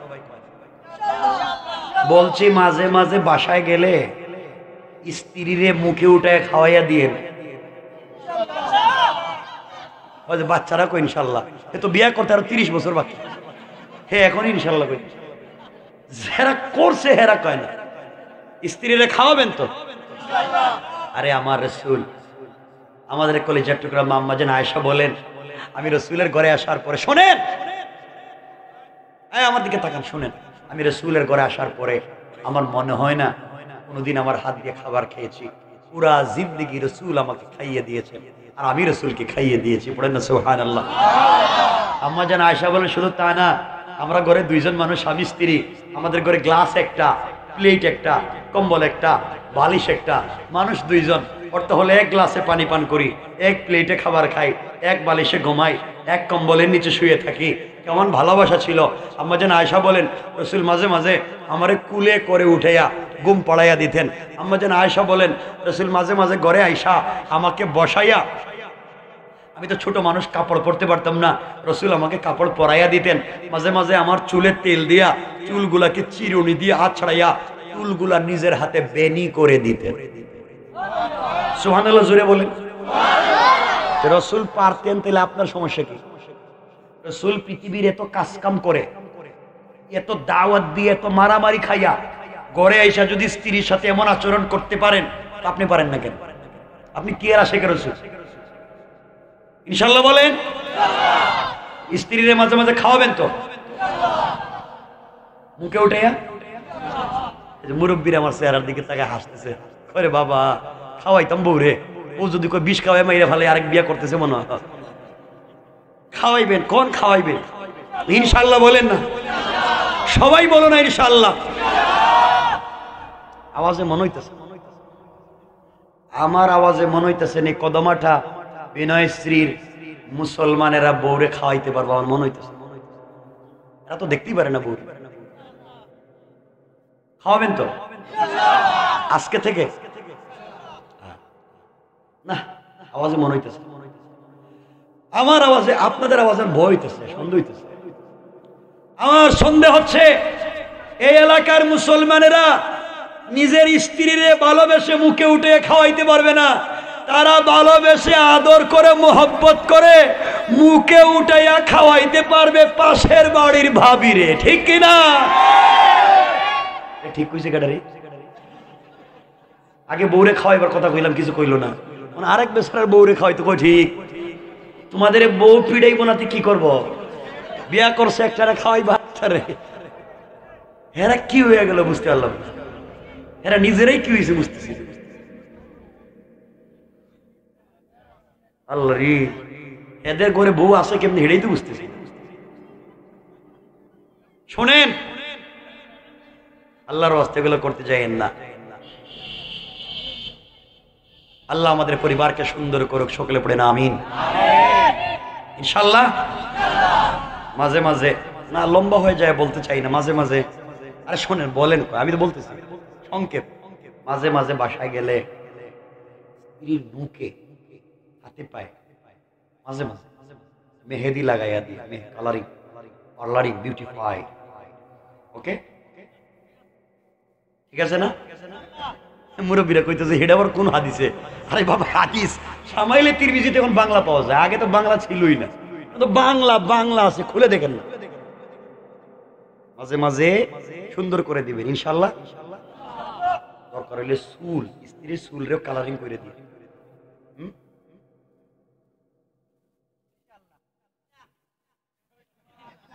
জিনা কইছে কাটারি? কে কইছে? এটা হাত তুলে তোমার চেহারাটা দেখি। এই যে পিরসাব কইছে, পিরসাব। জিনা, জিনা কেন? জিনাটা কি? স্ত্রীর হাতে পায়ে মেহেদি দিতে বলছি, স্ত্রীর চমৎকার করতে বলছি, হ্যাঁ কো জিনা? আল্লাহ বলছেন স্ত্রীদেরকে জিনা, এরা হচ্ছে স্বামীর সৌন্দর্য, স্বামীর কষ্ট দূর করার জায়গা। সারাদিন পেইন নিয়ে বাসায় আসলে পেইন দূর হবে, এজন্য স্ত্রীকে সুন্দর করে সাজাবেন। আপনারা কোন জিনা? আমি বলছি না আপনার স্ত্রী 3/4 প্যান্ট আর স্যান্ডো গেঞ্জি পরাইয়া রাস্তায় বাইর করতে কইতেছি না, কইতেছি আপনার চোখের সামনে ঘরে। মানে রাখবেন, আপনার স্ত্রীকে পৃথিবীর সবথেকে বিশ্ব সুন্দরী, আবেদনময়ী, লাস্যময়ী করে বিউটিফাই করে, এক্সট্রা অর্ডিনারি করে, স্ত্রীকে বিশ্ববিখ্যাত বিউটিফাই করে আপনি যদি আপনার বেডরুমে আপনার চোখের সামনে আপনার স্ত্রীকে উপস্থাপন করেন, আর দেখতে যদি ভাল লাগে, তাহলে রাস্তায় গিয়া অন্যের মেয়ের দিকে আর অন্যের স্ত্রীর দিকে আপনার চোখ যাবে না, ঠিক কিনা বলেন? রাস্তায় গিয়ে অন্যের মেয়ের দিকে চোখ যায়, অন্যের স্ত্রীর দিকে চোখ যায়, এর অর্থ ঘরে আপনার বউরে ভাল লাগে না। ঘরকে সুন্দর করো না কেন? তাহলে তো বাইরে গুনাগুলা হবে না ইনশাল্লাহ। এটাই সুন্নাহ। যা কথা তো লম্বা হয়ে যাচ্ছে, আমরা সংক্ষেপের দিকে যাই। আল্লাহর গোলামের গুণ কয়টা? সর্বমোট কয়টা বলছি? চলতেছে কয়টায়? দুইটায়। পরিবার যদি সুন্দর হয়ে যায়, কেমন সুন্দর হতে পারে। আল্লাহর কাছে একটা শব্দ, কয়টা? একটা শব্দ দিয়েও যদি দোয়া করেন, সব দোয়া কবুল। যদি পরিবার সুন্দর থাকে, আল্লাহ খুশি থাকেন, একটা শব্দ দিয়ে দোয়া করলেও দোয়া, বলেন দোয়া কেমনে আপনাদেরকে সংক্ষেপের দিকে নিয়ে যায়। আমার মুসলমান বন্ধুগণ, গভীর মনোযোগ। এই দুনিয়ার জমিনে আল্লাহর একজন বড় বুজুর্গ আলেম ছিলেন, যার নাম ছিল ইমামে আহমদ ইবনে হাম্বল রাহমাতুল্লাহি আলাইহি। চার মযহবের এক মযহবের ইমামের নাম ইমামে আহমদ ইবনে হাম্বল। হানাফি মযহব, শাফিঈ মযহব, মালিকি মযহব, হাম্বলি মযহব। চার মযহবের এক মযহবের ইমামের নাম ইমামে আহমদ ইবনে হাম্বল। তার জিন্দেগি থেকে বলছি। ইমামে আহমদ ইবনে হাম্বল এত বড় বুজুর্গ আলেমের নাম, এই দুনিয়ার জমিনে ইমামে আহমদ ইবনে হাম্বল এত বড় বুজুর্গ আলেম, খালকে কোরআনের মাসালায় বাদশা তাকে আঘাত করেছে। কোরআন মখলুক নাকি মখলুক না, এই জন্য আঘাত করেছে, নির্যাতন করেছে। শরীর থেকে গোশত উঠে গিয়েছে, চামড়া উঠে গিয়েছে, হাড্ডিতে লেগে গিয়েছে। মাকে জেলগেই টেনে সন্তানকে আঘাত করেছে, কোনোভাবেই যেন তাকে ব্ল্যাকমেল করা যায়। ইমামে আহমদ ইবনে হাম্বল বলেছেন, বাচ্চারে যতক্ষণ পর্যন্ত হুশ আছে একটা শব্দ মিথ্যা বলবো না। এত বড় একজন বুজুর্গ ইমামে আহমদ ইবনে হাম্বল, এত বড় বুজুর্গ আলেমের নাম। একটা রাত্রে কোরআনে একটা একটা আয়াত থেকে 300টা পর্যন্ত মাসআলা বের করতে পারতেন। পড়েন সুবহানাল্লাহ। ইমামে আহমদ ইবনে হাম্বল এত বড় বুজুর্গ আলেমের নাম, যিনি পৃথিবীতে বেঁচে থাকতে আল্লাহর রাসূলকে 99 বারের বেশি স্বপ্নে দেখেছে। ইমামে আহমদ ইবনে হাম্বল এত বড় বুজুর্গ আলেমের নাম। এই পৃথিবীতে সব থেকে বড় হাদিসের কিতাব, আপনারা তো নাম জানেন না, আপনারা কয়েকটা হাদিসের কিতাবের নাম জানেন।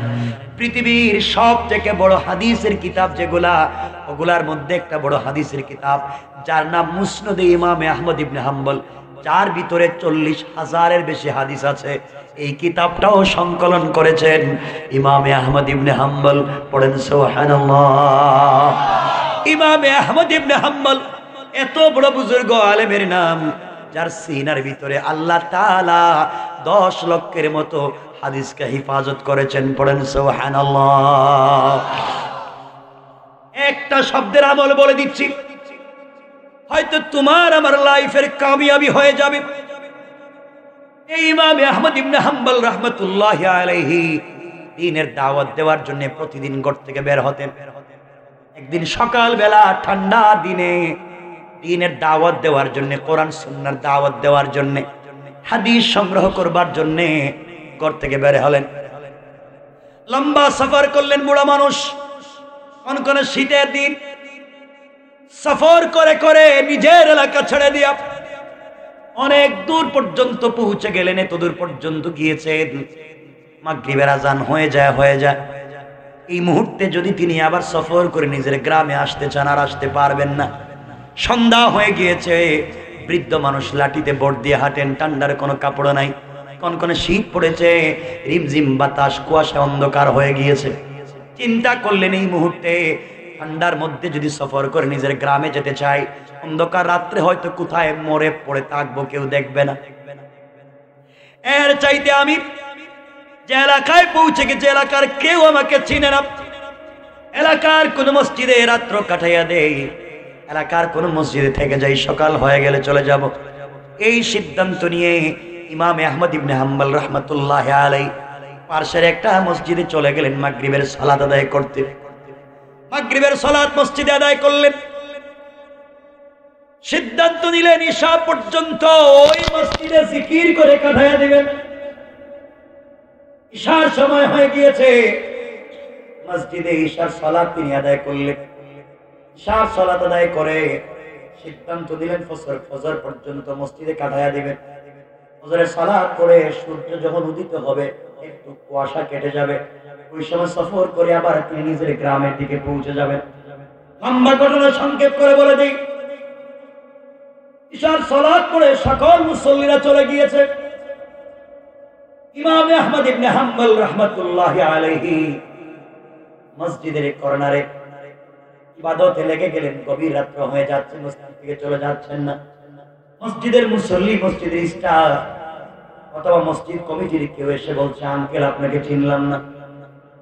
গভীর রাত্র হয়ে যায়, আপনি মসজিদ থেকে যাচ্ছেন না, সকল মুসল্লিরা চলে গিয়েছে, আপনি যাচ্ছেন না, ব্যাপার কি? ইমাম আহমদ ইবনে হাম্বল বলেন, বাবা আমি একজন মুসাফির, আমার বাড়ি এলাকায় না, বিশেষ প্রয়োজনে দিনের তাকাজে এসেছি, চলে যাব, কেউ এলাকার আমাকে চেনে না, রাত্র হয়ে গিয়েছে, কার ঘরে যাব কেউ আমাকে জায়গা দিবে না, এই জন্য মসজিদে বসে গেলাম, ফজরের নামাজ পড়ে এখান থেকে চলে যাব। লোক ডাক দিয়ে বলছে, আঙ্কেল আপনি অপরিচিত লোক, আর আমাদের মসজিদে অপরিচিত কাউকে রাত্রবেলা থাকবার পারমিশন নাই, সুতরাং আপনাকে চলে যাওয়া লাগবে, এখানে আর থাকা যাবে না। ইমাম আহমদ ইবনে হাম্বল বলেন, বুড়া মানুষ কোথায় যাব, থাকতে দাও। অনেক অনুনয় বিনয় করলেন, কেউ তাকে থাকতে দিল না। এক পর্যায়ে গভীর রজনীতে ইমাম আহমদ ইবনে হাম্বলকে তার গাড়ি সহ বের করে দিলেন। আল্লাহর বড় বুজুর্গ আলেম একবারের জন্য নিজের পরিচয় দিলেন না। একবার তিনি যদি বলতেন আমি ইমাম আহমদ ইবনে হাম্বল, এই কথা বললে এলাকার মানুষ তাকে বের করে দেওয়া দূরের কথা, পুরো এলাকার নারী পুরুষ জড়ো হয়ে যেত, কে খিদমাত করবে, কে তাকে সেবা করবে, কে খাওয়াবে, কে দোয়া নিবে। সারা রাত মানুষ লাইন ধরে দিত হাতিয়া নিয়ে। একবারের জন্য নিজের পরিচয় দিলেন না, নিজেকে ছোট করে দিলেন, নিজের পরিচয় দিলেন না, কেউ তাকে চিনে না, এরপরও নিজের পরিচয় দিলেন না, আস্তে করে বের করে দিল, তিনিও চলে যেতে লাগলেন। এই জন্য তারা নিজেকে ছোট করলেন, আল্লাহ তাআলা তাদেরকে বড় বানাইয়া দিলেন। আর ওই জায়গায় ইমাম আহমদ ইবনে হাম্বল না হয়ে যদি আমি হইতাম অথবা আমরা কেউ হইতাম, আর আমাদেরকে এভাবে কেউ বের করে দিত, সাথে সাথে পকেট থেকে কার্ড বের করে দিয়ে বলতাম, সারা দুনিয়ার মানুষ আমাদেরকে চিনে, আপনি চিনলেন না, মসজিদ থেকে বের করে দিলেন, এই যে আমার কার্ড দেখেন তো আমি কত বড় বল্টু মিয়া। কথা বলেন না? আমরা আমাদের পরিচয় দিয়ে বসতাম। এই জন্য আমরা নিজেকে বড় বানাতে চাই, আল্লাহ তাআলা আমাদেরকে ছোট বানাইয়া দেয়, আর তারা নিজেকে ছোট বানাইয়া দিয়েছেন, আল্লাহ তাআলা তাদেরকে বড় বানাইয়া দিয়েছেন। সুবহানাল্লাহ। কথাগুলো দিল দিয়ে শুনে কি বলতে চাই, ইমাম আহমদ ইবনে হাম্বলকে বের করে দিল, দিল দিয়ে শুনেন, জীবনের পরিবর্তন চলে আসবে। এক পর্যায়ে তিনি গভীর রাতে কনকনে শীত ঠান্ডায় কাঁপতেছেন, বৃদ্ধ মানুষ লাঠিতে বর করে করে হাঁটতে হাঁটতে গভীর রাতে একটা বাজারে পৌঁছে গেলেন। দীর্ঘ লম্বা বাজার, সবগুলো দোকান বন্ধ। হঠাৎ করে তাকাইয়া দেখেন বাজারের মধ্যখানে চুপড়ি করে ভাঙ্গা একটা দোকান খোলা। আস্তে করে দোকানের পাশে পৌঁছে গেলেন, গিয়ে দেখেন দোকানের ভিতরে একটা জোয়ান দাঁড়িয়ে আছে, চুলার ভিতরে আগুন জ্বলতেছে। ডাক দিয়ে বললেন, বাবা এই বাজারের সবগুলা দোকানদার দোকানকে বন্ধ করে চলে গেল, গভীর রজনীতে তোমার দোকান দেখি এখন পর্যন্ত খোলা, ব্যাপার কি? যুবক ডাক দিয়ে বলছে, আঙ্কেল বুঝতে পেরেছি আপনি এলাকার কেউ না, নতুন এসেছেন, এই জন্য আপনি আমাকে চিনলেন না। আঙ্কেল এই বাজারে 30 বছর থেকে আমি দোকানদারি করি, এই বাজারের সবগুলা দোকানদার ফজরের পরে দোকান খুলে সন্ধ্যার সময় বন্ধ করে দেয়, আর আমি কেবলমাত্র শুধুমাত্র একজন দোকানদার, মাগরিবের পরে দোকান খুলে ফজর পর্যন্ত দোকান চালাই, ফজরের নামাজ পড়ে বাড়িতে চলে যাই। এই ভাঙ্গা দোকানে গভীর রাত্রে আমি কয়েক টাকা রুটি বিক্রি করি। ইমাম আহমদ ইবনে হাম্বল বললেন, জোয়ান রে, তোমার দোকানের চুলায় দেখি আগুন জ্বলে, সারা রাত কি তোমার দোকানের চুলায় আগুন জ্বলবে? যুবক বলছে, আঙ্কেল সারা রাত আগুন জ্বলবে।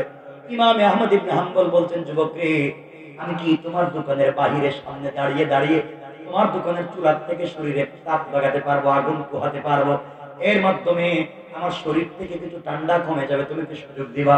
যুবক ডাক দিয়ে বলছে, আঙ্কেল সারা রাত দোকান খোলা রাখবো, আপনি কেন শুধু শুধু দাঁড়িয়ে দোকানের বাহিরে দাঁড়িয়ে কষ্ট করবেন?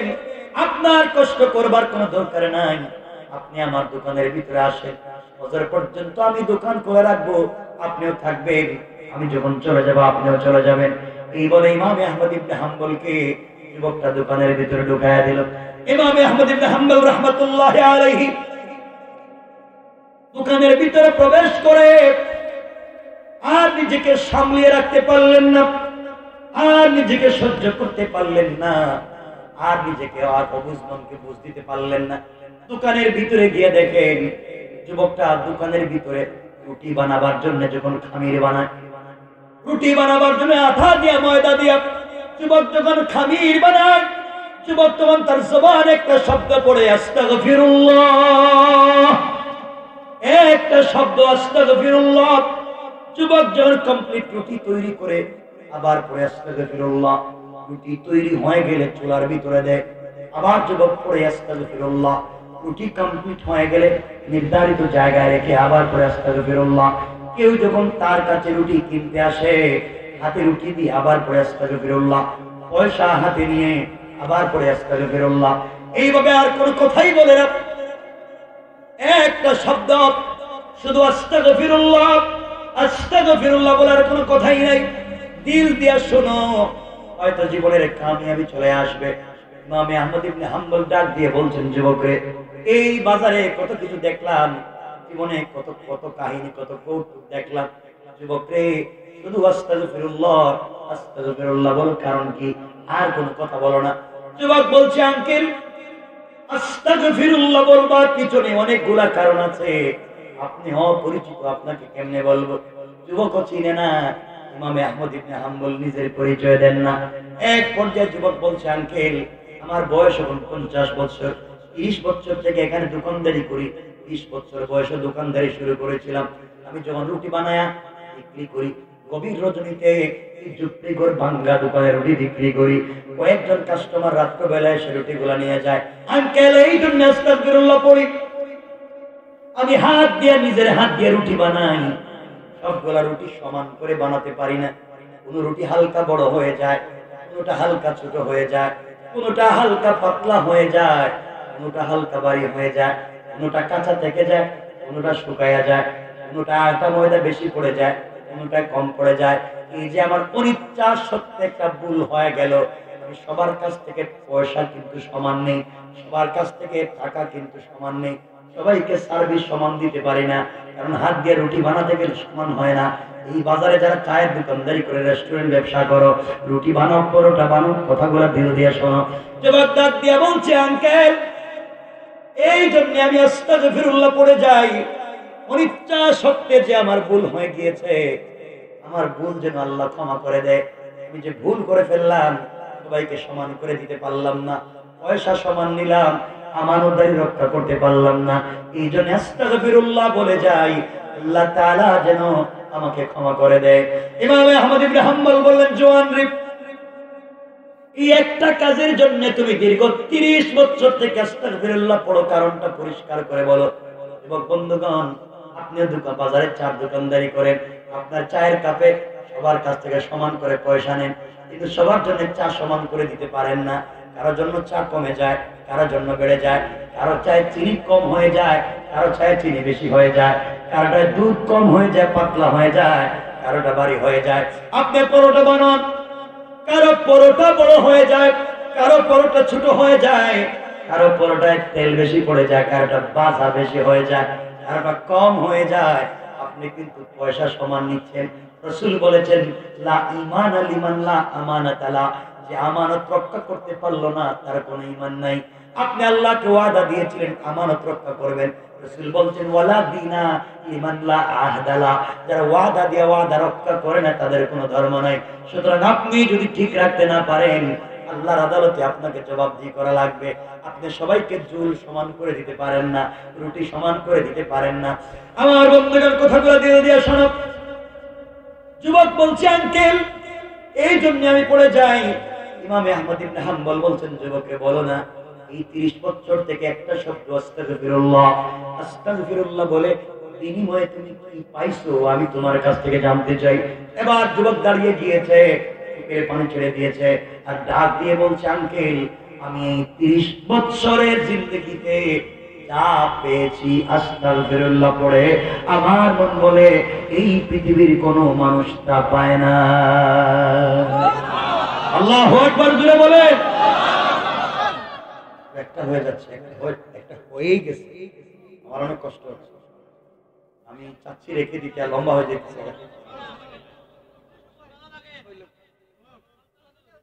শোনেন না, ফলো শোনেন, সংক্ষেপ করে দিচ্ছি, আমারও তো কষ্ট হচ্ছে, লম্বা চায় না। আমার বন্ধুগণ কথাগুলো দিল দিয়ে শোনেন, সংক্ষেপ করে দিলাম। যুবক বলছে শুধু হুজুর আপনি কি শুনবেন আমি কেন পড়ি, কি পাইলাম? দাঁড়িয়ে দাঁড়িয়ে যুবক বলছে আঙ্কেল শুনেন, 1 নম্বর আমি আস্তাগফিরুল্লাহ বলে কি পেয়েছি শুনেন। আমার পরিবারে 50 জনের বেশি ফ্যামিলি মেম্বার, আমার পরিবারে 50 জনের বেশি আমার পরিবারের সদস্য। গভীর রাত্রে কয়েক টাকা রুটি বিক্রি করি, এই পয়সা দিয়ে আমার পরিবারকে চালাই, 50 জনের পরিবার চালাই। আমি এতিম অসহায় গরিব মিসকিনদেরকে দান করি, মসজিদ মাদ্রাসায় দান করি। এই গভীর রাত্রে কয়েক টাকা রুটি বিক্রি করি, আর কোনো কাজ নাই। এই টাকা আল্লাহ তাআলা এত বরকত দিয়েছে, 50 জনের পরিবার চালাই, এলাকার মসজিদ মাদ্রাসায় এতিমদেরকে অসহায়দেরকে দান করি। এত দান খায়রাত সাদাকা করবার পরেও মাস শেষে দেখা যায় আমার পকেটের টাকা শেষ হয়ে যায় না। আল্লাহ আমাকে কোটি টাকার মালিক বানাইছে, কয়েক টাকা রুটি বিক্রি করি, আল্লাহ তাআলা এত বরকত দিয়েছে। আস্তাগফিরুল্লাহ বলবার কারণে ইমাম আহমদ ইবনে হাম্বল আশ্চর্য বলে কি, কয়েক টাকা রুটি বিক্রি করে ভাঙ্গারাত দোকানে রাতের বেলা আর এত কোটি টাকার মালিক হয়ে গিয়েছে, বিশ্বাস হয় না। যুবকে আর কি পাইছো? যুবক বলছে আঙ্কে 30টা বছর থেকে এখানে দোকানদারি করি, 50 বছর আমার বয়স হয়ে গিয়েছে। এই বয়সে আমার পরিচিত জন, আমার বন্ধু বান্ধব কত মানুষ মারা গিয়েছে। আস্তাগফিরুল্লাহ বলবার কারণে আল্লাহ তাআলা আমার হায়াতে এত বরকত দিয়েছে, আজ পর্যন্ত আমাকে সুস্থ রেখেছেন। পড়েন সুবহানাল্লাহ। ইমাম আহমদ ইবনে হাম্বল বলছেন যুবকরে আস্তাগফিরুল্লাহ এই শব্দ পড়ে পড়ে আর কি পাইছো? যুবক বলছে আঙ্কেল এই 30টা বছর হয়ে গেল আমি দোকানদারি করি, 50 বছর বয়সে আস্তাগফিরুল্লাহ পড়বার বরকতে আল্লাহ তাআলা আমাকে সুস্থতার নিয়ামত দিয়েছে। আমার বডিতে আলসার, ক্যান্সার, কঠিন রোগ হওয়া তো দূরের কথা, এই 30টা বছরে আমার বডিতে জ্বর, সর্দি, কাশির মতো কোনো রোগ হয় না। ইমাম আহমদ ইবনে হাম্বল আশ্চর্য, যুবকরে কোটি টাকার মালিক হয়েছো, হায়াতে বরকত পেয়েছো, সুস্থতার নিয়ামত পেয়েছো, আর কি পেয়েছো জানতে চাই। এবার যুবক বলছে আঙ্কেল শোনেন, 4 নাম্বার আমি আস্তাগফিরুল্লাহ পড়ে যাই, 30টা বছরে আস্তাগফিরুল্লাহ বলবার বরকতে 35 বারের বেশি আল্লাহর রাসূলকে আমি স্বপ্নে দেখেছি। ইমাম আহমদ ইবনে হাম্বল আশ্চর্য হয়ে যুবকটাকে জিজ্ঞাসা করলেন, যুবকরে বলো আস্তাগফিরুল্লাহ বলে আর কি পেয়েছো? যুবক বলছে আঙ্কেল 30টা বছর থেকে আস্তাগফিরুল্লাহ পড়ি, এই 30 বছরে আমি আমার জন্য, আমার পরিবারের জন্য, এলাকাবাসীর জন্য, এই দুনিয়ার মানুষের জন্য আমি রুটিওয়ালা যে আমার কাছে যে জন্য এসেছে আমি আস্তাগফিরুল্লাহ বলে বলে হাত উঠে দোয়া করছি। যে যত কাজে এসেছে আমি হাত উঠে দোয়া করতে দেরি হয়েছে, আল্লাহ তাআলা আমার একটা দোয়াকেও ফিরাইয়া দেয় না। সুবহানাল্লাহ করে বলেন। আল্লাহ আমাকে মুস্তাজাবুদ দাওয়া বানিয়ে দিয়েছেন। ইমাম আহমদ ইবনে হাম্বল বলতেন যুবক সত্যি তো মনে হয় তুমি মুস্তাজাবুদ দাওয়া। যুবক বলছে হুজুর আমি জানি না মুস্তাজাবুদ দাওয়া কি, কিন্তু আমি এটা বলতে পারি আল্লাহ আমার কোটি টাকার মালিক বানাইছে, হায়াতে বরকত দিয়েছে, সুস্থতার নিয়ামত দিয়েছে, রাসূলে পাককে স্বপ্ন দেখার সুযোগ দিয়েছে, আমার জিন্দেগীর সবগুলা দোয়াকে কবুল করে নিয়েছে। অপূর্ণতা বলতে আমার জিন্দেগীর আর কিছুই নাই, শুধুমাত্র আস্তাগফিরুল্লাহ, আস্তাগফিরুল্লাহ, আস্তাগফিরুল্লাহ একটা শব্দ বলবার কারণে আল্লাহ তাআলা এমন পরিবর্তন করে দিয়েছে। এবার ইমাম আহমদ ইবনে হাম্বল বলেন সংক্ষেপ করে দিলাম একটার উপরে, বলি নাই নাকি একটার উপরে হয় গিয়ে তো সংক্ষেপ করে দিলাম। শোনেন, ইমাম আহমদ ইবনে হাম্বল যুবকটাকে জড়িয়ে বলছেন বাবারে আমি জানতে চাই বলো না, আমি জানতে চাই বলো না তোমার জিন্দেগিতে কোনো কষ্ট আছে কি, অপূর্ণতা বলতে কিছু আছে কি, তোমার জিন্দেগিতে সুখ শান্তি আর পূর্ণতা আমার লাইফে তো আর কোনো কষ্ট নাই, বলো না কোনো কষ্ট আছে কি? এমন কি কোনো দোয়া আছে এই দোয়া পর্যন্ত আল্লাহ তাআলা কবুল করলো না? এবার যুবক সিজদায় পড়ে গিয়েছে, সিজদায় গিয়ে চিৎকার করে আল্লাহকে ডাক দিয়ে বলেছে, আল্লাহ, আঙ্কেল আমার কষ্টের কথা মনে করে দিয়েছে, ব্যথার কথা মনে করে দিয়েছে আল্লাহ তাআলা, কষ্টের কথা মনে হয়ে গিয়েছে। আস্তাগফিরুল্লাহ, এত বছর পড়লাম, আজ কষ্টটা মনে হয়ে গেল। আঙ্কেল আমার জিন্দেগিতে একটা বড় কষ্ট আছে, কষ্ট কি শুনতে চাই? আল্লাহ তাআলা আমাকে সব দিয়েছে, কোটি টাকার মালিক বানাইছে, হায়াতে বরকত দিয়েছে, সুস্থতার নিয়ামত দিয়েছে, রাসূল পাককে স্বপ্নে দেখার সুযোগ দিয়েছে, সবগুলা দোয়াকে কবুল করছে, কিন্তু আমার জিন্দেগি ছোট্ট একটা দোয়াকে আল্লাহ কবুল করে না। সব হয়েছে, আমার জিন্দেগির ছোট্ট একটা দোয়াকে আল্লাহ আজ পর্যন্ত কবুল করে না। এই জন্য কোন দিন মরে যাব বলতে পারি না। আজ আল্লাহর কাছে কতক্ষণ কান্না করে করে দোয়া করে বলেছি, আস্তাগফিরুল্লাহ,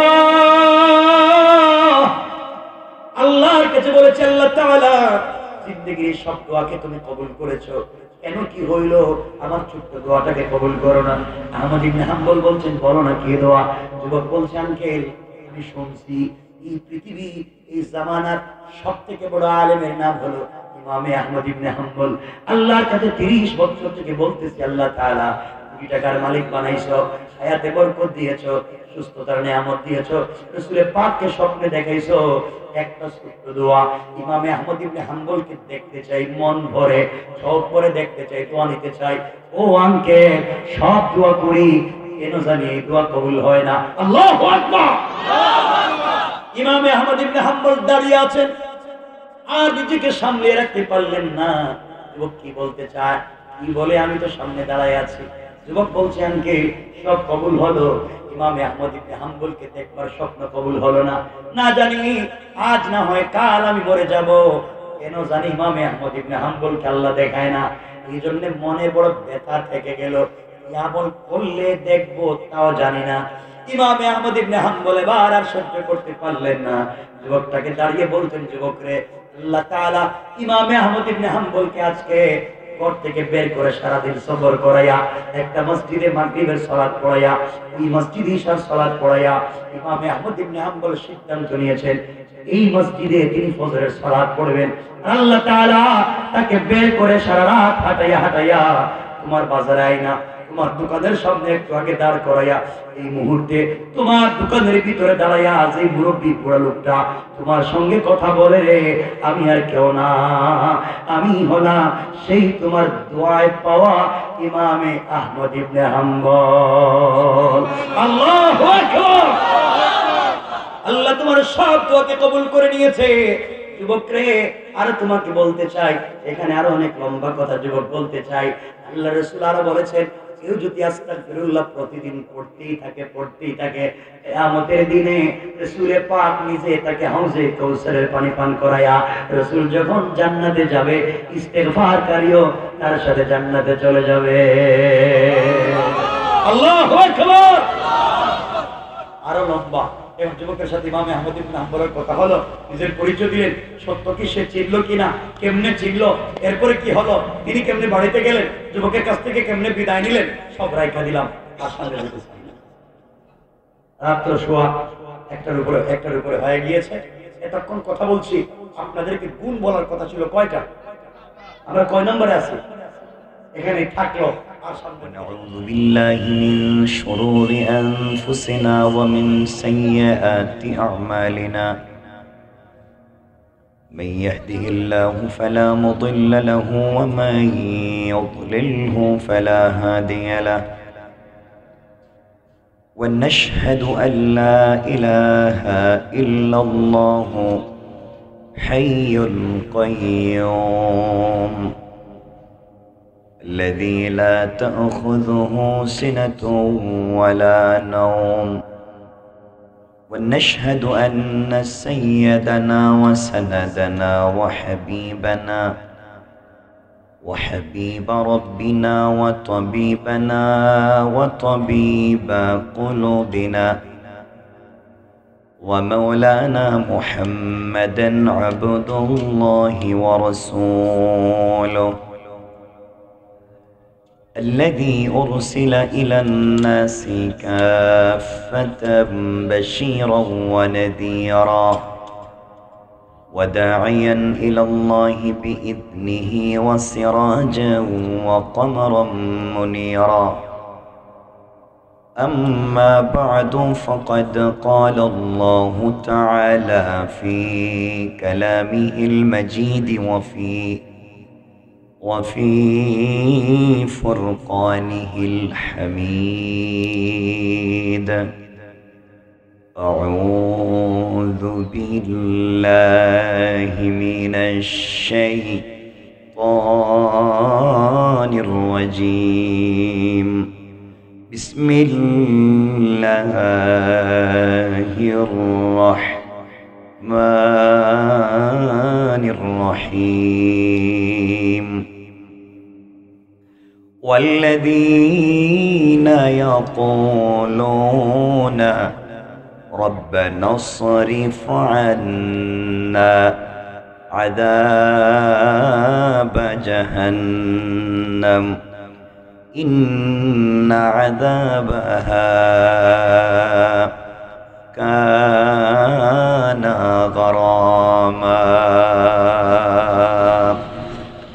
وقال الله تبارك وتعالى في شان حبيبه ومحبوبه مخبرا وآمرا إن الله وملائكته يصلون على النبي يا أيها الذين آمنوا صلوا عليه وسلموا تسليما اللهم صل على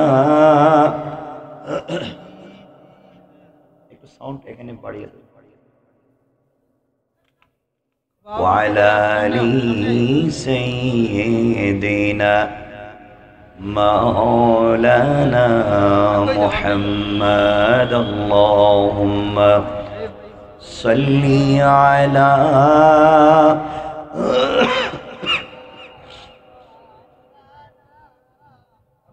وعلى آل سيدنا আলহামদুলিল্লাহ অধ্যকার আজকের এই ওয়াজ ও দোয়া মাহফিলের সম্মানিত সভাপতি, সম্মানিত বিশেষ অতিথিবৃন্দ, উপস্থিত হযরত বুজুর্গ উলামায়ে কেরাম, মুরব্বিয়ানে আযম, পর্দার অন্তরালে অবস্থানরত আমার সম্মানিত শ্রদ্ধেয় মা ও বোনেরা, কলিজার টুকরা ছাত্র, তরুণ, যুবক বন্ধুগণ, আলোচনার শুরুতেই আমার পক্ষ থেকে সকলকে আন্তরিক মোবারকবাদ শুভেচ্ছা জানিয়ে আল্লাহ পাক রব্বুল ইজ্জত ওয়াল জালালের শাহী দরবারে শুকরগুজার হচ্ছি যে আল্লাহ আজকের এই মোবারক দিনী জলসা একত্রিত করেছেন। সবটুকুন ভালোবাসা, আবেগ, শ্রদ্ধাকে উজাড় করে শুকরগুজার হচ্ছি। সকলে পড়ছি আলহামদুলিল্লাহ। আমরা যারা আসতে পেরেছি, আমরা যারা এই মুহূর্ত পর্যন্ত বসতে পেরেছি, আল্লাহ পাকের দয়া, আল্লাহ পাকের ইহসান। আমরা খুব সংক্ষেপ কথা শুনবো, যারাই এসছি, যারাই বসতে পেরেছি, খুব সংক্ষেপ। কোরআন কারীমের 19 নম্বর পারা 25 নম্বর সূরা সূরা আল ফুরকানের 65 নম্বর আয়াত থেকে আমরা কিছু তেলাওয়াত শুনেছি। আমরা এখান থেকে সংক্ষেপে কিছু কথা শুনবো। এই পৃথিবীতে আল্লাহ তাআলা আমাদেরকে প্রেরণ করেছেন, আল্লাহ আমাদেরকে এই পৃথিবীতে দিয়েছেন। এই পৃথিবীতে আল্লাহ তাআলা আমাদেরকে এমনি এমনি দান দেন নাই, বা আমাদেরকে এমনি এমনি পাঠান নাই। আল্লাহ তাআলা যে উদ্দেশ্যে পৃথিবীতে আমাদেরকে প্রেরণ করেছেন, আমরা যদি তার বিপরীতে চলে জিন্দেগি শেষ করে দেই, কিয়ামতের দিন আর যাই হোক আল্লাহর কাছে জবাব না দিয়ে যাওয়া যাবে না। এজন্য মনে রাখবেন, এই পৃথিবীতে যতক্ষণ পর্যন্ত আমরা বেঁচে আছি, হায়াতে জিন্দেগির যতক্ষণ পর্যন্ত বাকি আছে, আমরা যদি সময়কে কাজে লাগিয়ে দিতে পারি, আল্লাহ পাকের কাছ থেকে আমরা কিয়ামতের দিন বেঁচে যেতে পারবো জাহান্নামের আযাব থেকে। আর যদি আমরা এই দুনিয়ায় চলতে গিয়ে হারাম পথে চলি, দুনিয়ায়ও শান্তি পাবো না, আখিরাতেও জান্নাত পাবো না। এই পৃথিবীতে আল্লাহ তাআলা আমাদেরকে দিয়েছেন একমাত্র কেবলমাত্র শুধুমাত্র তার গোলামি করার জন্য। কার? সবাই বলেন কার? আল্লাহ তাআলা আমাদেরকে বলেছেন এই পৃথিবীতে বেঁচে থেকে একজন গোলাম জান্নাতে যেতে হলে তার গুণ লাগবে, কোয়ালিটি লাগবে কমপক্ষে 8টা। ওইটা বলেন যারা আছেন আপনারা একটু কথা বলেন, একটু সাপোর্ট করেন আমাকে, আমরা বেশি সময় কথা শুনবো না ইনশাআল্লাহ। গুণ লাগবে কয়টা? 8টা। কোরআনে কারীমের যে আয়াত থেকে তেলাওয়াত শুরু করেছি, এই আয়াতের উপরের দুটো আয়াতে আল্লাহ বলেছেন গুণ 4টা, আর হাদিসে রাসূল পাক বলেছেন 4টা। এই 4 4 8টা গুণ যারা অর্জন করবে, রাসূল পাক বলেছেন ফাদাখালাল জান্নাত বিসালাম, মরলেই সে দারুস সালাম নামক জান্নাতে পৌঁছে যাবে। সুবহানাল্লাহ। তাহলে এই পৃথিবীতে বেঁচে থাকতে একজন মানুষের গুণ লাগবে কয়টা? কথা বলা লাগবে। সবাই বলেন। কোরআন থেকে 4টা, হাদিস থেকে 4টা। এই 4 4 8 গুণ অর্জন করতে পারলে আমরা জান্নাতে যেতে পারবো। আর গুণ বিবর্জিত সমাজে চলাফেরা করতেই পারি, কিন্তু ইন্তেকাল করে আমাদেরকে জাহান্নামে যাওয়া লাগবে। মনে রাখবেন এই পৃথিবীতে চলতে গিয়ে শুধু ভেষ ধরে, শুধুমাত্র আমরা ভেষ ধরেই বসে থাকলে হবে না। যদি আমাদের ভিতরে আদর্শ আর চরিত্র ঠিক না থাকে, আদর্শ এবং চরিত্র বিবর্জিত কোনো কাজই, আদর্শ এবং রাসূল পাক সাল্লাল্লাহু আলাইহি ওয়াসাল্লামের আদর্শ বিবর্জিত, আল্লাহর তাওহীদ ব্যতি রেখে কোনো কাজই আমাদেরকে জান্নাতের পথে নিয়ে যেতে পারবে না। তো দাঁড়ালো এই পৃথিবীতে বসবাস করে বেঁচে থেকে আমাদেরকে কাজ করতে হবে দুটা। এক, আল্লাহর তাওহীদে বিশ্বাসী, 2 রাসূলের রিসালাতে বিশ্বাসী। কথা বুঝতে পেরেছেন? কয়টা বললাম? আল্লাহর তাওহীদ এবং রাসূলের রিসালাত বিবর্জিত কোনো কাজই আপনাকে জান্নাতে নিয়ে যাবে না। আল্লাহর তাওহীদ এবং রাসূলের রিসালাত বিবর্জিত কোনো শিক্ষা, কোনো ইবাদত আমাকে জান্নাতে নিতে পারবে না। মনে রাখবেন, চলতে গেলে লাগবে আল্লাহর তাওহীদ, আর চলতে গেলে লাগবে রাসূলের রিসালাত। পরিষ্কার? আমার কথা কি বুঝতে পেরেছেন? কয়টা লাগবে? তাওহীদ আর রিসালাত। এই তাওহীদ আর রিসালাতকে সামনে রেখে 8 গুণ অর্জন করলে আমরা জান্নাতি। তাওহীদ এবং রিসালাত বিবর্জিত পুরা জিন্দেগি যদি দান করি, তাওহীদ আর রিসালাত বিবর্জিত পুরা জিন্দেগি যদি ইবাদত করি, জান্নাতে যেতে পারবো না। অর্থ দাঁড়ালো আল্লাহর বিশ্বাসের বিপরীতে দান করেও সওয়াব নাই, রাসূলের রিসালাতের বিপরীতে ইবাদত করেও